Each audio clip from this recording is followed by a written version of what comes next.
I'm now going to talk to SMMA owners and business owners in general. There is nothing worse than someone selling something that doesn't believe in what they are selling. Now, let me explain what I mean by that.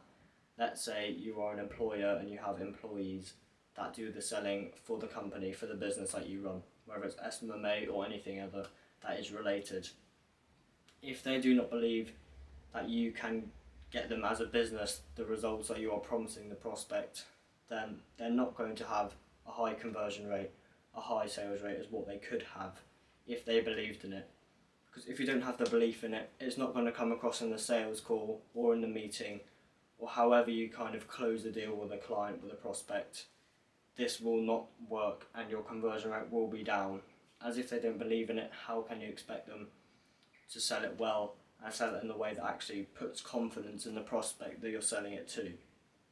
So like I said, there's two main ways to do it: if you have employees or you do it yourself.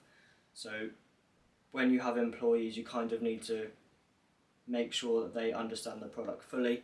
That can be an issue sometimes, people not understanding the product, and if they don't understand it properly, the service that you're providing, then this can be a very big issue. They will not believe in it, they don't know what it's about. So the passion and the idea of the product and the business and how it is all run needs to really come across in a clear way and in a way that makes people want to buy, want to purchase, want to work with you. And this can also be applied across a free trial or commission-based trial. Let's say you're doing lead generation.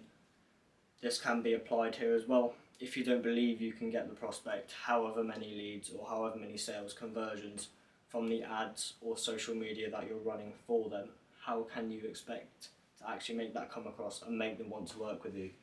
You need to be, clear and bold with what you're saying. You need to make sure that you're very confident in the way you talk about it. You need to know any potential objections you could have, and that way the belief in the product, in the service, will be a lot better and a lot clearer, and that really will translate into in the prospect. So a lot of people may think that kind of believing in it and not being 100% on board with it cannot be an issue. If you're a good salesperson, then you can sell. And yes, that can be true. You can still have a few employees that believe in it and do not get as good of a sale rate conversion compared to someone who doesn't really believe in it but they're really good at sales.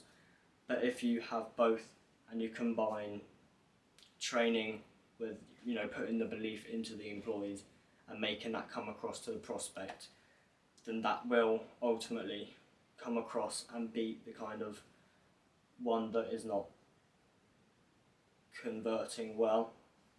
So if you do have the employees that are not converting well and one really good salesperson that does not believe in it, you could make that employee, that salesperson, really believe in it and just watch the conversions go up, as it really does translate into the prospect, into the customer.